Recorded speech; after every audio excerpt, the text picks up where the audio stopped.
Welcome back to the Chad Hasty Show. We've got a lot going down in Austin. The legislature still meeting, still deciding a few things, and looks like it's going to be another busy week. Our good friend, editor of Quorum Report, it's Scott Braddock. Scott, welcome back. How are you today? I'm doing well. I wake up every morning not knowing exactly what's going to go down at the Texas Capitol or what I'll be doing before I go to the Capitol. My teenage daughter's birthday is coming up, and would you like to guess what she wants for her birthday? I would have no idea. It a new blows car. My mind. It blows my mind. No, she wants a record player. Oh, hey, okay, there you go. Old school vinyl. Apparently, this is what's in style now. This is coming back. Yeah, it's back. All the different bands that she likes. They sell their records at their concerts, and they sell their records at their concerts. That's nuts to me, but yeah, that's what I'm doing. Shopping online. Good for her. I think that's great. Shopping online, yeah. And then for a record player. For a record player. So what am I going to do? I said I'm old school enough for cassettes, not records. Yeah. How about that? Yeah, that's that's fun. That's fun though. Hey, it's shaping up to be another busy week down in Austin. How many days do we have left now? There are now 14 days left in this legislative session. The time's a-wasting for them to get the big things done that they promised that they would do, including, remember, cutting your property taxes. Remember, the promise was relief on property taxes. People need to remember that as these final days play out. It was going to be reform and relief, right? Right. So are we actually going to see any? We'll all find out together. Well, what do you think? Is there anything right now with 14 days left where Texans are going to see meaningful? And that's another key word, I think, too, is meaningful tax relief. And I put out a very unscientific poll last week where most people said, if you're not giving me at least $500, and even more said 1,000 off my property bill, you're not delivering on meaningful tax relief. Yeah, that's interesting, and I think that's a key point. You're right. I was just about to ask you, what does meaningful mean? And I think everybody would have a different answer for that, but it certainly would not be $100 or $10 a month or anything like that, which is always what the numbers are like whenever they talk about any of these property tax reforms in Austin. And I'm going back several sessions and thinking about my conversations with Senator Paul Bettencourt, who you've interviewed here on the show, of course, on KFYO, and he's the chairman of the Senate Property Tax Committee. He's always talked about these proposals that basically would net you, somewhere around, $10 a month, $100, maybe around $200, something like that for average homeowners. And I don't think that's what anybody has in mind when they think of meaningful relief. $500 or $1,000 sounds like some actual money you could spend on something, maybe a record player. I don't know, exactly. But look, I mean, it's always arguing around the margins. Now, I had heard that Senate Bill 2 that they're getting very close on that piece of legislation, which remember was introduced as the Property Tax Reform and Relief Act of 2019. This is the legislation that deals with the rollback rates for school districts and for cities and counties, and the conference committee getting very close, apparently, to a deal on that. I think we should probably maybe explain in a little depth what the conference committee is. And if you know what it is already, suffer through it for about 30 seconds. But it's worth noting that what happens a lot of times on these big pieces of legislation is the details are worked out behind closed doors. You have the House passes a version of it, the Senate passes a version of it, and then if they don't agree, and just send it on to the governor. If they don't agree, then the House members and Senate members, they appoint from among themselves a little committee that gets together behind closed doors to iron out all the details. And on this piece of legislation, there weren't a whole lot of details to work out that were very different from the House and Senate versions, although you talked about it on the show at the time when it passed through the House. There was an amendment that was added to Senate Bill 2 that seemed like a direct shot at Senator Bettencourt, who we mentioned. It looked like something that would put him out of business. And, of course, people joked at the time, well, that's never going to get through the conference committee, but as was noted here on KFYO, the whole point was to force a conference committee. So it was my understanding that the House leadership, and this was from some sort of high-level conversations, the House leadership definitely wanted to sit down in that closed-door setting to work out some details on what this bill is going to look like exactly. So there might actually be some surprises in that when it comes out, and I would expect that it could be, and it would need to be, probably as soon as this week, that we would see the final work product on that, and what's been worked out exactly. As you know, the cities and counties, they had their rollback rates set at 3.5%, and the school districts set at 2.5% in that bill. And so we'll see if that's what they land on, for the final version of this before they send it to Governor Abbott for his signature. Now, if it comes out of committee this week, it would go to both the House and the Senate to vote on? Mm-hmm. Yeah, what happens after the conference committee is done is they send it to each the House and Senate, and they basically just have to vote up or down on that. It just takes a simple majority to approve the conference committee report, and then Governor Abbott would have it on his desk, and it'd be up to him as far as whether he thinks the final version of this is the right product, and he could then sign it or veto it. I can't imagine that he would veto it. That would definitely force a special session, given the promises that he's made to do something on property taxes, and as you said, offer some meaningful relief. If you look at what's in the school finance bill, House Bill 3, as passed now by the House and the Senate, there is some, as we've talked about here, property tax quote-unquote relief in that. But it is, again, it's a small amount. It's 4 cents worth of tax compression, which means that coming up next year, you would see potentially a small decrease, and I mean very small decrease in your property tax bill. But in the out years, it wouldn't make any difference because, especially for people in fast growth areas where the valuations are rising so much. And I think one of the frustrations that I'm sure you've heard from your listeners, and I've heard from our readers at quorumreport.com, and as I travel the state and make speeches, there are people willing to listen to me in some parts of the state. I go around and I listen to the questions that people have, and they say, well, where is the appraisal reform here? Wasn't it Dan Patrick in Betancourt years ago who started out talking about how appraisal creep and the fact that people's appraisals are rising so quickly in those fast growth areas? Isn't that what really is causing people's bills to just go through the roof? And of course the answer is yes, but none of what we see so far in this legislative session really tackles that. And maybe something in that final version of SB2 will tackle that. We'll have to see. Yeah, very interesting. So any other major pieces of legislation to be on the lookout for this week? Well, the other one I mentioned is going to be that school finance bill, and exactly what comes out of the conference committee on that. The House and Senate basically on the same page, but they've got some things to work out about these teacher pay raises.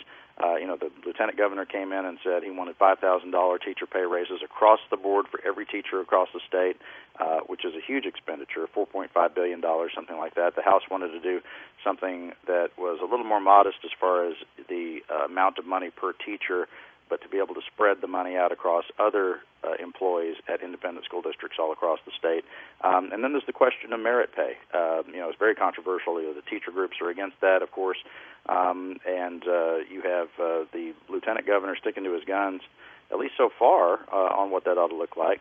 But as we said, time's a wasting. So if they're going to work out a compromise, it needs to be pretty soon. Yeah, visiting with Scott Braddock, editor Quorum Report. Scott, on Twitter, I think it was this morning, you were updating folks on a voting rights fight that could pop up in the House, correct?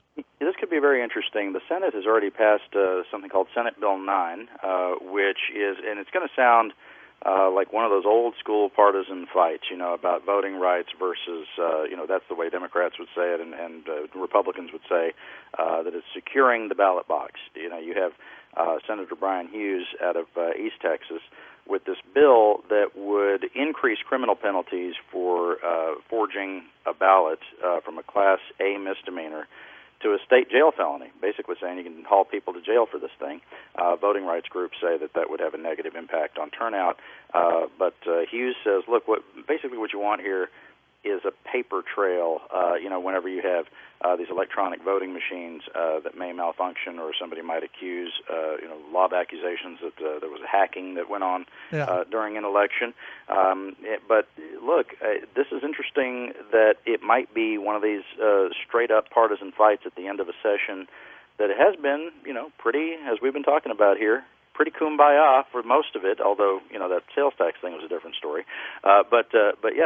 This could end up being Republicans versus Democrats, old school throwdown in the Texas House. It's about time. Understanding. Mm-hmm. Well, yeah, I mean, come on. We've been waiting for that, right? 10 a.m., just a few moments ago, the House Elections Committee was meeting, and they're circulating a new version of this. We just posted the details of it. It's quite a long document going through it now, but a new version of this bill that the House is on track to consider. It looks like it's going to have a hearing on Wednesday in that same committee, and then could be on the House floor fairly quickly after that. And I did see where the governor, and I believe this is new, I had not seen him talking all that much about this bill previously, Governor Abbott saying on Twitter over the weekend that Senate Bill 9 should be supported. So he didn't go as far as saying that he wants it on his desk for sure. This has been a priority of the Lieutenant Governor, of Dan Patrick. And there's not a House version of this. There wasn't a House version of this, and there wasn't even a House sponsor of the bill. So I'm not sure how much of a priority it is for House leadership. But if the governor is saying that he wants it and says it should be supported, that would probably speed it up with a lot of the Republican members. Scott, and what you just mentioned about the governor weighing in on this over the weekend, I think it's something that some other folks have noticed too. The governor's pretty involved in this session. There's been critiques of him in past sessions for not being around as much, and I think we've talked about it. We talked about it maybe at the very beginning of the session that sometimes the governor would indicate some support. Other times, with the bathroom bill, I never thought the governor was truly behind the bathroom bill because you never heard him talk about it until it came time for a special session. I mean, he wasn't that involved. Now the governor's hanging out on the House and Senate floor, for important votes. He's doing these press conferences. He's on Twitter trying to explain different pieces of legislation as he sees it. Has he been a lot more involved, and has that mattered in this session? It seems that he is more involved than he had been. I will say that it's kind of a low bar. Like you said, even on big pieces of legislation in past sessions, he just wasn't involved at all. And in fact, in one interview, I think it was in 2017, he had described his job as still being like a judge. Remember, he was a former Supreme Court justice and attorney general, and he had said in an interview that his job is basically to listen to both sides make their case, and he would make a decision at the end.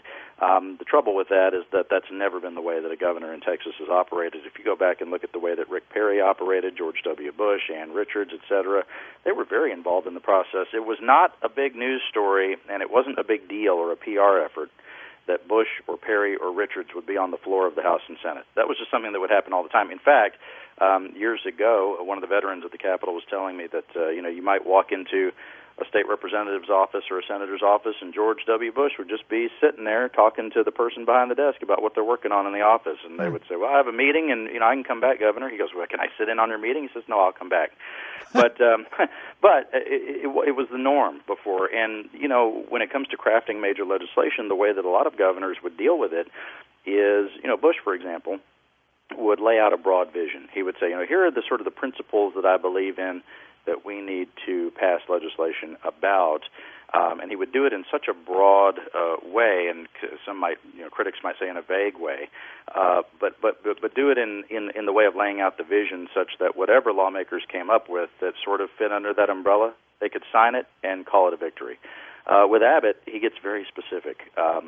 One lobbyist was telling me that there was a sort of roadshow going on with property tax stuff, and the governor, each time he would make a presentation to a different group about what he wants to see as far as property taxes. The presentation would be more and more detailed each time, almost like he's getting involved in the actual writing of the legislation, which is not wise because you have 181 members who all have different ideas about how all that stuff's supposed to happen. So it seems that the governor is trying to be more involved here. As far as how effective he's being, I think the jury is still out. Yeah. Let's see. Before we let you go, when it comes to the two Texas Democrats who are running for president, not good news stories really about these guys. And for Beto O'Rourke, the media, they don't love him anymore.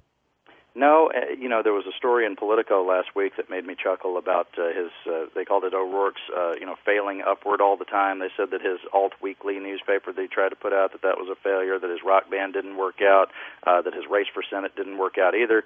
And somehow the guy is still able to have some degree of success interesting. That does not look like the headlines that we saw when he was running for Senate here in Texas. But when you are being vetted nationally, of course, it's a very different process, and you're up against all these other Democrats who are probably dropping off manila envelopes with reporters in Washington that are unmarked that say, but hey, you ought to check this out about this guy, and you ought to check this out about this guy.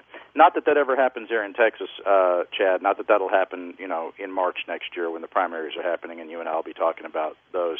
But look, I think with both O'Rourke and with Julian Castro, it's not that they don't like Castro, but he just hasn't caught fire, right? I mean, there were polls over the weekend that were being tweeted about where people saying, here are all the candidates who are at 0%, and I think Castro was in at least one of those, and Beto has really been overshadowed by the entrance of Joe Biden in the race, and I think Biden's entrance into the race really changes the dynamic for all of the Democrats, of course, because Biden comes in as such a strong favorite.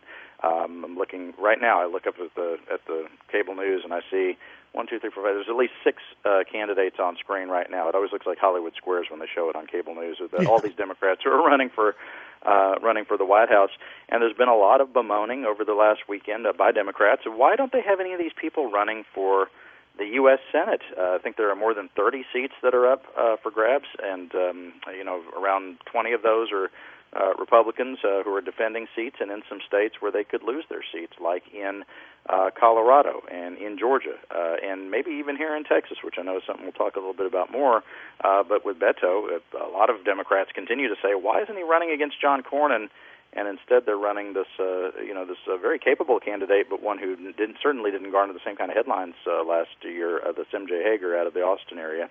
A lot of Democrats upset about that, and probably will get more frustrated as this process goes along if some of these folks don't drop out of the race for the White House if it looks like their candidacies are not going anywhere. Yeah, very interesting. Scott, tell folks what they can find at Quorum Report today. You can get a complete rundown of what's happening this week at your Texas Capitol at quorumreport.com, and of course we will send you those non-spam emails. Whenever if you sign up for the free emails, we'll let you know in real time what's happening at your Texas Capitol. You can also follow us on Twitter at Quorum Report, but go straight to quorumreport.com to get all the scoop there at quorumreport.com. Thanks, Chad. All right, Scott, go buy a record player now. I'm on it. All right, good. Good luck. That's Scott Braddock, editor, Quorum Report. Follow him on Twitter at Scott Braddock.